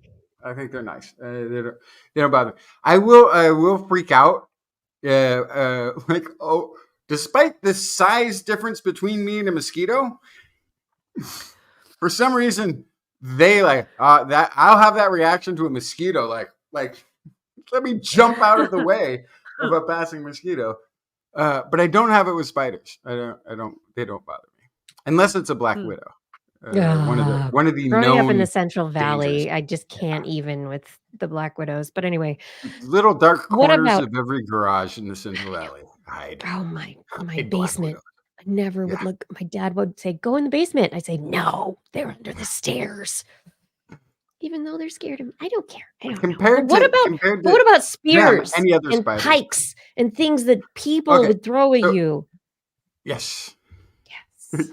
Great questions. So there's a study out of the University of California at Berkeley that I'm excited about, even if I think they might be wrong, sort of, anyway. Fair enough. This is from a press release. How did early humans use sharpened rocks to bring down megafauna 13,000 years ago? Did they Very easily. Did they throw spears tipped with carefully crafted razor-sharp rocks called Clovis points? Did they surround and jab mammoths and mastodons? Did they scavenge wounded animals using Clovis points as versatile tools to harvest meat and bones for food and supplies? UC Berkeley archaeologists say the answer might be none of the above. And so far, I'm in total agreement, and I'm excited because I'm like, this is the thing that Justin imagined maybe was how this was more likely done. And so, but instead, the researchers say humans may have braced the butt of their pointed spears against the ground and angled the weapon upward in a way that would impale a charging animal. The force would have driven the spear deeper into the predator's body, unleashing a more damaging blow than even the strongest prehistoric hunters would have been capable of on their own. And here, I'm almost in total agreement, except they already have left the premise by saying a predator's body. Like something attacking a human would have to be charging a human, it sounds like. And then the human would brace this spear to get a deeper penetration of the predator's body. Okay. This is not a hunting scenario. This you would have to taunt every mastodon to come attack you. You would have to taunt bison to attack you. You would have to get an angry saber-toothed cat or a smilodon to come and attack you first, and then brace the spear. Like, this is not a survival. This is like maybe a self-defense tactic. If you get in a bad scenario while hunting, but this isn't like a hunting strategy. So, but I will digress and I will continue. And this is also my critical thinking, but yet imagination has led me to believe that maybe Neanderthals have also used a similar tactic to it. But it's 50,000 years earlier, 15 to 18,000 miles west of the Clovis culture. Caveats I will get to in a minute. So back to the press release. Drawing upon multiple sources of writing and artwork, a team of Berkeley archaeologists reviewed historical evidence from around the world about people hunting with planted spears. This is where the human plants the blunt end of the spear in the ground or against a tree stump, and the pointy end towards the beast that is bearing down. And while there's a lot of accounts that they found from artwork and in literature, there's actually not really good evidence that this was used as hunting strategies by any cultures at any point. So it's kind of an interesting... more defensive. It sounds very much defensive, but it could be a defensive thing while hunting. I think it's the opening scene of that 300, where like the young warrior is like being attacked by a wolf and holds the spear like this with the blunt end, in the ground, and the wolf pounces and then ends up stuck on it. Yeah. Yep. Okay. So this group ran some experimental studies of stone weapons that focused on pike hunting techniques, revealing how spears react to the simulated force of a charging animal. And what was interesting here, too, is this is something I didn't really know until the study, so I really appreciate it. There is a bone structure. You have the Clovis point actually doesn't go onto a wooden stick. It goes onto this shorter bone structure that it's sort of cleaved into a little bit, situated on. And then there would be a wooden structure behind it to make it longer. And what they discovered is by the fact that they were engineered this way, when you get into not a throwing, but one of these animal charging scenarios, once the sharpened rock pierces the flesh, if it hits anything, if it hits bone, if it stops, ow, the stone tip is stopped, but the bone splits in the shaft behind it, and then does a tremendous amount of more damage and continues to penetrate around that bone structure that it hits. So it becomes, they say, the equivalent of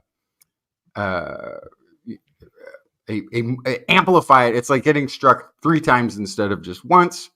It has sort of a ballistic bullet sort of effect where it's sort of exploding within the thing that it's attacking. And then it becomes enough force to kill mastodons, bison, saber-toothed cats, not a problem.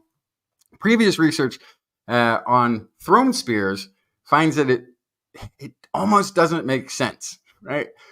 The amount of force you can generate throwing one of these, and they're pretty big. They can be the size of this is an older one, but like the size of an iPhone, these stone tips. Throwing one of those, the penetration rate is not going to really slow down a 9-ton mammoth. And it's not even going to penetrate a boar, really, I don't think. Even a boar, it's going to be, So this is they're saying this is great evidence for this planted pike type method. Now, what they're missing is they have thousands and thousands of these Clovis points across, mostly in the West, but also across the United States. And they have some evidence of the bone secondary structure that it mounts to, but they don't have the wood because things in 13,000 years disappear. So all of wood history is largely lost to us at this point. And so they don't know how they were planted into the ground. We don't know what the base of this mechanism looks like. But they do know that the hunting tools were very time intensive. It says they might go hundreds of miles without access to the right kind of long straight poles from which to fashion spears. It's a time intensive process to make the stone Clovis points. The supporting mounts to it and shaft may have taken even longer than the Clovis points. Like this is because those have to be a structure that doesn't blow apart when the stone gets forced between the wood and the bone. Right. So they say it stands to reason that they wouldn't want to risk throwing or destroying these precious tools without really being sure that they were going to land them the prey. But again, these scenarios are not sounding like hunting strategies. So this is the Justin, not part of this study, but the Justin take on it is that this sounds much more to me like this would work if they were planted with maybe a little bit of camouflage on one side of where herded animals were, and then they were chased into it, sort of like a trap. Right. So then any of the charging through, running away from the noisy humans, some of them would be getting impaled by these structures as they tried to run through this network of mounted poles.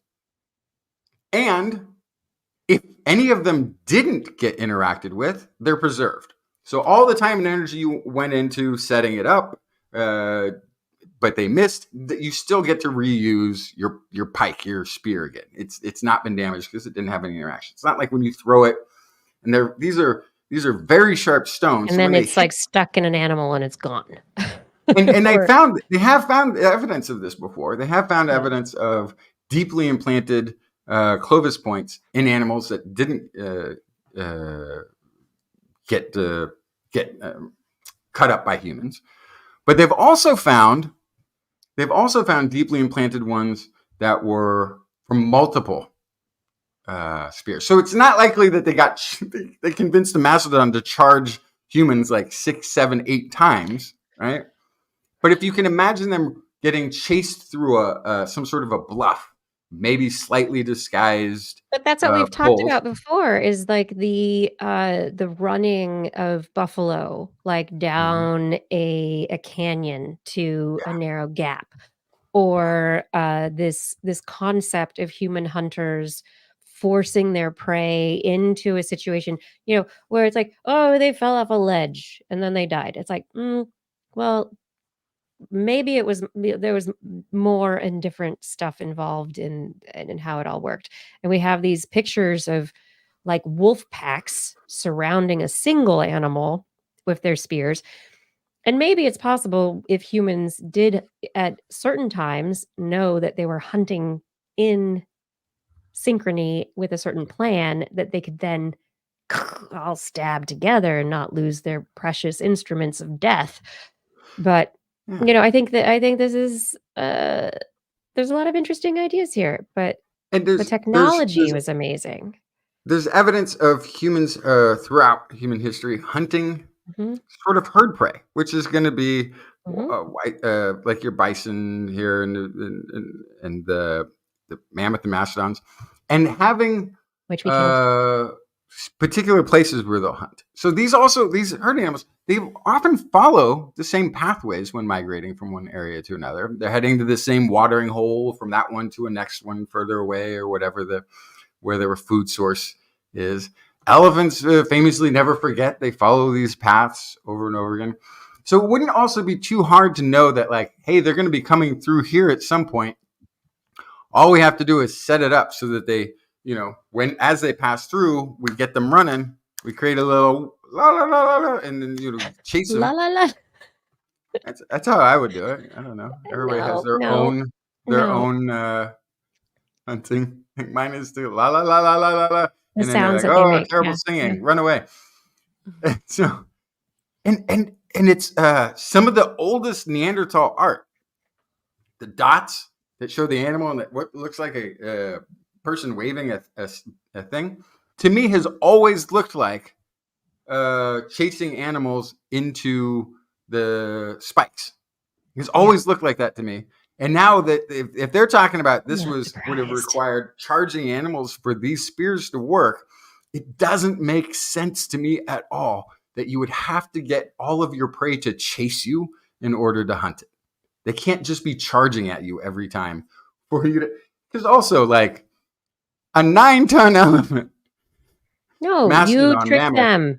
You trick them. I tricked you into running into me with my spear. Okay, so you killed it and it fell, and now you're gone. It's crushed you. Like there's no way that made sense. So they're going to do some more studies. They're going to create a fake mastodon on a sled and charge it into spears is the next part of their experiment. And I can't wait to see that. I think that's going to be exciting. And maybe we should have one of maybe they should put reeds and fronds around the fake spears as well to see how they can disguise them with natural materials. Because if you're a mastodon running through a brush or even some low shrubbery and trees, you're not going to be afraid of it. You're not going to be like, oh, I need to go around this. You bust through everything, right? When you run, and except then you get all stuck of the spears. Like, so this is maybe we should talk about some point trying to get one of these researchers on this project on, so I can ask them if they already, of course, have thought of this. But they're West Coast time, so it might be one of those things we can do. I want all the West Coast researchers on the show. That makes it easier. Yeah. Blair's exhausted, and I have a couple more stories to go. So I'm going to pull them all together into the major concept of, oh my gosh, our brain is so crazy and we get to look at it differently now. And really, there's different ways of looking at it. Okay, so number one, researchers at UC Davis, funded by Burroughs Wellcome Fund, NSF, and National Institute of Neurological Disorders and Stroke and National Eye Institute, created a new microscope, which is, like I was talking about earlier, it's not electron-based. This one is photon-based. And so historically, researchers have been looking at a lot of biological materials using what's called two-photon fluorescence, where you label cells with fluorescent markers and you shoot photons, laser beams, at the materials, and if a certain thing is happening, then they fluoresce, and you have like the two different photons, so they time with each other so that you can actually know when things are happening and where they're happening, and do a lot of optical coordination. But the big question is, how can we create more accurate, high-speed images of neural activity as it's happening at cellular resolution without like killing the brain cell? And so these researchers, and there's another study that came out at the end of last month at about the same time dealing with similar stuff. But these researchers are really taking the concept of using photons and fluorescence to the next level. And it's really incredible because do you know what a DMD chip is? Ever heard of a DMD chip? A digital micro mirror device. They're used in LCD products, LCD screens, OLED screens. They are basically pixels that are made up of thousands of individual little tiny mirrors like a disco ball. And each one of those little teeny tiny mirrors is on a hinge that has like 2 electrodes on it. So it's on, off, on, off. And so each of those thousands of mirrors that are in one pixel, basically, they can all individually be controlled. Not just on, off, but also in terms of how fast they go on, off, and on, off.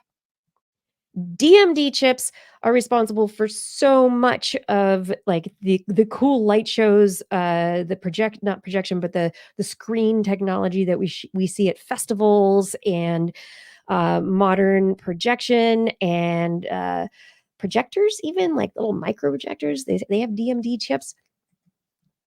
Little teeny tiniest mirrors. I like this. I've been thinking about it like all weekend. Cannot get over it. The algorithms that they're using can steer light in a way that allows one pixel with all the thousands of DM little mirrors to have like 256 shades of gray between white and black because of the speed at which they reflect the light. So you have this pulsing, like a time pulsing of light that comes back to you, and because of how fast it's coming back to you, your eye detects it in different ways. Okay. So they've been using this. They have been using these DMD chips and processors, and they're putting them together with lasers, and now they're putting them together with the 2-photon optical microscopy, and they've been capturing signals at a speed of 198 hertz, which is faster than the traditional 2-photon microscopes. But the exciting thing is the way that they're pulsing everything and the way the mirrors work is that the 2-photon microscopy, the way it's always worked, is like a laser beam burning through the cells. And so it kills stuff as it looks at it. Laser goes in, stuff gets diffracted out, and cell dies. Not so good.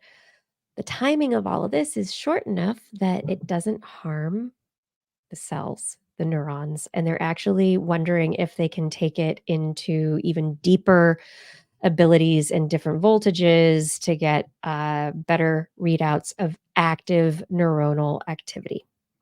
So that's what they've been doing, looking at calcium firing in cells with this particular study. And I'm super excited about it. I was trying to get the images up, but for some reason, my internet doesn't want to get to the website. So I'm not showing pictures of it right now. Moving on from that, your memory. Oh, not my memory. Some normal person's memory. Our memory is weird. Totally weird. So there's a bunch of studies out that I'm just going to kind of summarize together in a big story of, this is new and different. Okay. So memory and learning and memory and the way that we put things together, we always like, okay, you learn something, things fire. Okay. Neurons that fire together wire together, and repetition is good for that. And the repetition is going to create these neuronal networks that get stronger with repetition, blah, blah, blah, all this stuff. One study out this week found that there are multiple cell types, ones that are born when you're born, ones that are born later, ones that are long-lived. These different cell types react at and store information for different periods of time. And so the ability to form memories of lasting length is that you have these different cell types responding and actually being activated based on the type of cell they are. Add that to another study that just came out that said that,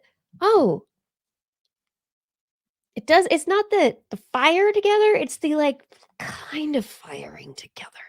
If a cell is just not it's activated, not completely activated, but it's kind of excited, but it doesn't get to the firing point. If within a certain period of time, it does get activated to the firing point, it can help strengthen a memory. So, one study suggests out of eLife that cells that don't fire together actually do wire together. So that if you have two events occurring, but within a particular amount of time, your brain can actually connect them, which explains a lot of psychological stuff related to, experiences that we have and like fears and other ways that our brains work to within, it's forever it's been termed just long-term potentiation, and now it's this heterogeneous potentiation, that different cells, and we know now that there are different cells that are born at different times in your life and that live different lifetimes and that get activated for different lengths of time into a network, that also, in addition to this, the network can be like activated and not activated. It's way more complicated than we ever thought. So I have a question. Oh, please. I have so many. Neon Xeon. No. You Really? had, Back to the beginning? of course, gotta do a callback. So you had lost the word xenon. Yeah, okay, And- okay. Yes. It's And there. then Mhm. neon, which was something closely worded and had the same. Well, you saw that and you went, boom! I've recovered. I found a way to excite that memory through a connection it had somewhere else. Mhm. It's such a weird thing, but like the jogging of memory, and they can be really old memories. You meet a relative you haven't seen for a while, and they, hey, remember when you were 6 years old? There was this trip we went on with the rest of the family. Oh, I Mhm. have not thought of this trip in 30, 40 years, and now I'm remembering several things about it. Yeah. Hasn't been re-excited, hasn't been so Yes. when we talk about like memories lasting for certain periods of time, and yet we can have a childhood memory or a very old memory or a word that's lost or a thing we haven't thought about in the longest time, and then something jogs that memory and suddenly it's all accessible again. Is this like that network of low firing or unfiring that's still there, but it's only when it's that network is sort of being activated that it's reaching where that location is? Yeah. So it's what I have always thought of is this like very direct, something stimulated, something fires, it fires in synchrony with a bunch of other things, it creates a thing. You see something, it creates the same network activation, same thing happens, right?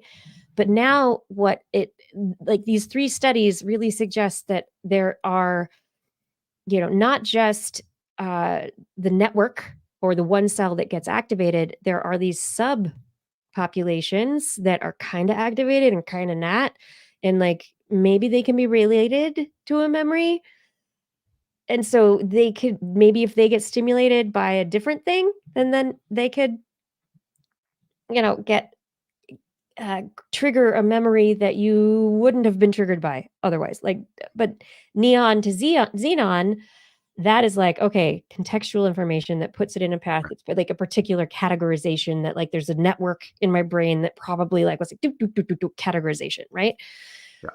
But then there's also this plasticity of acquisition and the time, short-term, long-term memory, which neurons are involved in that. And there are whole different populations, at least 3 different populations of neurons that are involved in that aspect of it as well. So what goes short term, what goes long term, what creates the network, what is like kind of getting its way in there, and this like, I was kind of excited about it. But now I'm in there. Kind of It's the whole process, the way that we've thought about it, and if you think of it from, like, the artificial intelligence neural network model that has been developed for years, they're missing a lot. And, like, there's a whole bunch of work that still needs to be done based on, like, the stuff that's just come out on these, particular studies. Final study that I thought was just mind-blowing, and I wanna leave you with it, is that, maybe, the energetic signals of ion fluctuations within the neurons in uh our neural system. They emit photons, and the myelin sheaths are there to encase the photons and allow them to have quantum fluctuations so that you can have quicker propagation speed throughout your body through quantum entanglement than can actually be explained by the ion flow from your brain through the spinal cord to your foot to kick a soccer ball or whatever it is. Anyway, just gonna leave you with that one. Because I thought So do we have to watch out for future athletes like quantum doping? The possibly. neurons? Yeah, but no.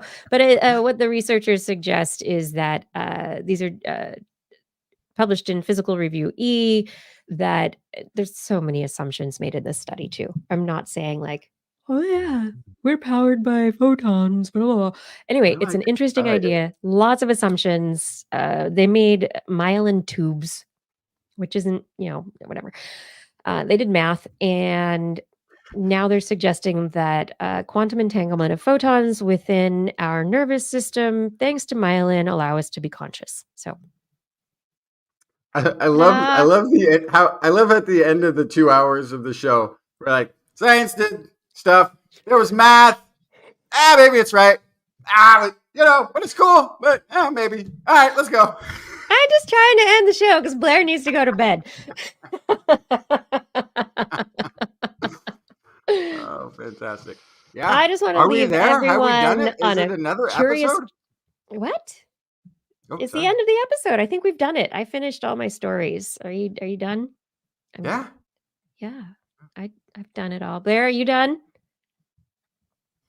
My myelin sheaths are turned in for the night. So I mean, I'm already between my myelin sheets, ready to fall asleep. So whatever your myelin sheets? I don't want to know about that. It's a whole new bamboo product that's like, I don't know, whatever. Oh, everybody, thank you so much for listening. Thank you for watching. Thank you for being here. All of you in the chat rooms, everyone who's been live. Thank you. We appreciate all of your engagement and your comments. And even if all your comments didn't make it through the algorithms in the chat rooms to keep everyone happy and safe, thank you for making your comments. Sometimes beaver isn't the word that can be, acceptable. Anyway, I do want to say thank you to certain people who do help with the show. Blair, Justin, thank you for being here tonight. I know it's a thing for all of us. All of you who are here, thank you. Fada, thank you for your help with social media and show notes.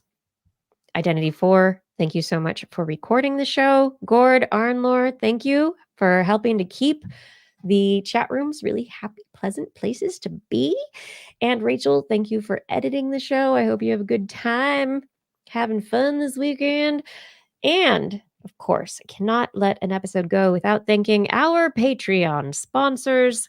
Thank you to Eden Mundell, Alan Viola, Aaron Anathema, Arthur Kepler, Craig Potts, Mary Gertz, Teresa Smith, Richard Badge, Bob Coles, Kent Northcote, George Corris, Pierre Velazarb, John Radoswamy, Chris Wozniak, Vegard Shefstad, Donathan Styles, aka Don Stylo, Ali Coffin, Reagan Shubru, Sarah Forfar, Don Mundus, PIG, Stephen Alberon, Daryl Myshak, Andrew Swanson, Fredas 104, Sky Luke, Paronovich, Kevin Reardon, Noodles, Jack, Brian Carrington, David E., Youngblood, Sean Clarence Lamb, John McKee, Greg Riley, Mark Hessenblow, Steve Leisman, aka Seema, Ken Hayes, Howard Tan, Christopher Rappin, Richard Brendan Minish, Johnny Gridley, Remy Day, G. Burton Lattimore, Flying Out, Christopher Dwyer, Briggs, John Atwood, Rudy Garcia, J. Wilkinson, Rodney Lewis, Paul Philip Shane, Kurt Larson, Craig Landing, Sue Doster, Jason Knowles, David Neighbor, Eric Knapp, Lon Makes, EO, Adam Mishkan, Aaron Lutham, Bob Calder, Marjorie, Polly Disney, David Simmerly, Patrick Pecoraro, Tony Steele.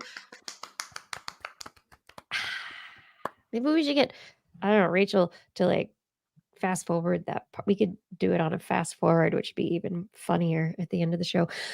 But it is the end of the show. And if you would like to support us on Patreon, head over to twist.org and click on the Patreon link. But on next week's show, we will be back broadcasting on Wednesday at 8 p.m. Pacific time, live from our Twitch, YouTube, and Facebook channels. Hey, do you want to listen to us as a podcast? Perhaps while you are clearing all of the spider webs from the corners of your rooms? Just search for This Week in Science wherever podcasts are found. If you enjoyed the show, get your friends to subscribe as well. For more information on anything you've heard here today, show notes and links to stories will be available on our website, www.twist.org. And you can also sign up for newsletters. We love your feedback. If there's a topic you would like us to cover or address, a suggestion for an interview, something else that tickles your fancy, please let us know on one of our social media accounts. Some of us check them still. Otherwise, you can also just send us an email. That's the better one. Send us an email. Just be sure to put TWIS, TWIS, in the subject line, or your email will be spam filtered into an electron cloud that's shaped really weird. As are we all. We look forward to discussing science with you again next week. And if you learned anything from the show, remember, it's all in your head. This Week in Science. This Week in Science. This Week in Science. This Week in Science, it's the end of the world. So I'm setting up shop, got my banner unfurled. It says the scientist is in, I'm gonna sell my advice. Show them how to stop the robots with a simple device. I'll reverse global warming with a wave of my hand. And all it'll cost you is a couple of grand. 'Cause this week's science is coming your way. So everybody listen to what I say. I use the scientific method for all that it's worth. And I'll broadcast my opinion all over the earth. 'Cause it's This Week in Science. This Week in Science. This Week in Science. Science. Science. Science. This Week in Science. This Week in Science.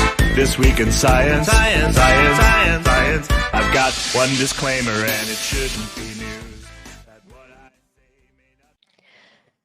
We don't represent anybody's views but our own, everybody. It's the after show, which is really absolutely gonna be the time to go. Not much of an after show tonight. I'm looking at Blair's face.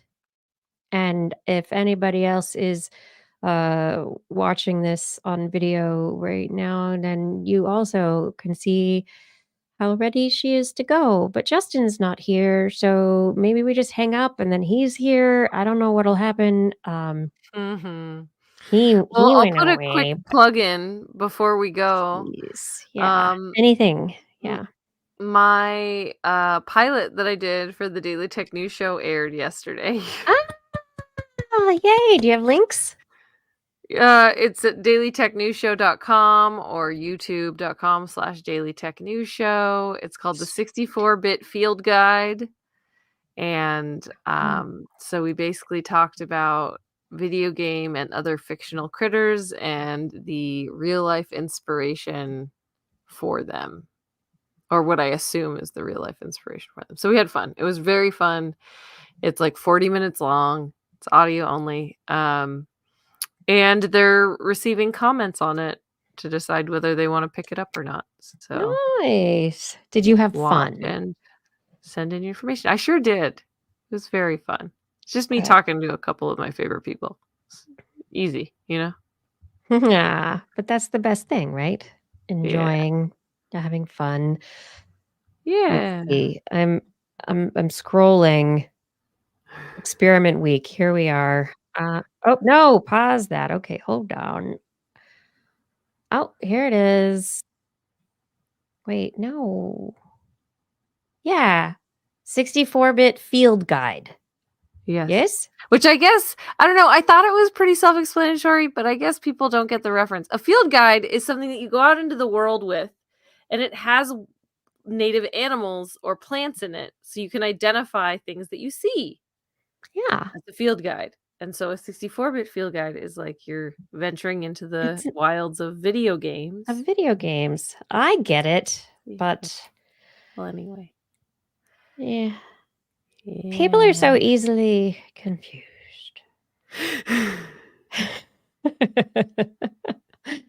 Oh, it looks like physics police had a video ID there that might have been yours. Maybe. I'm not sure. But yes.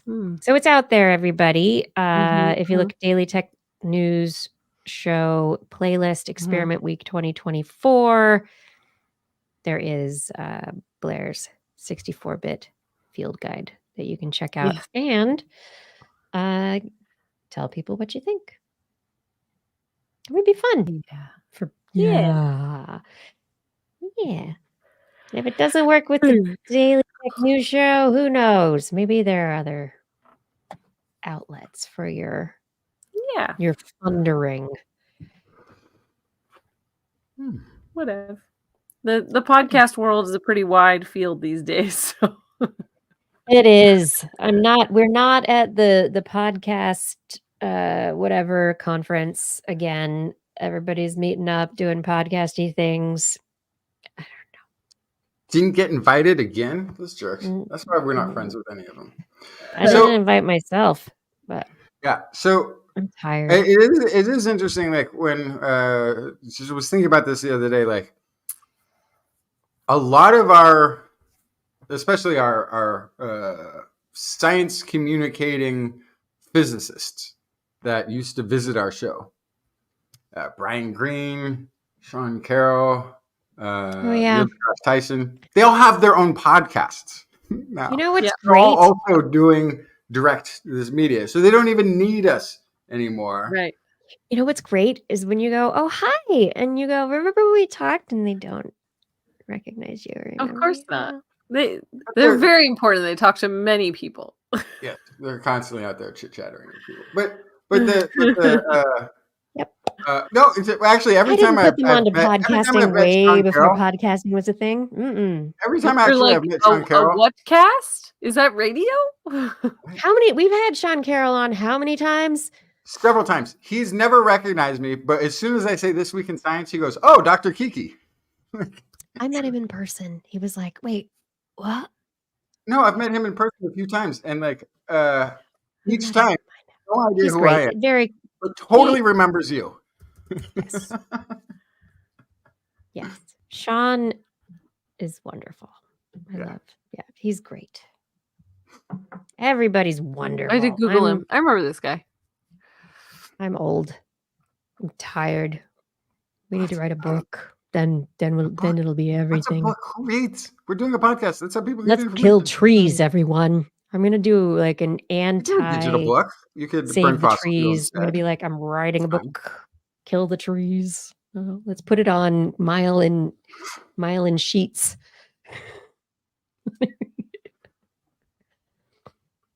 I'm kidding.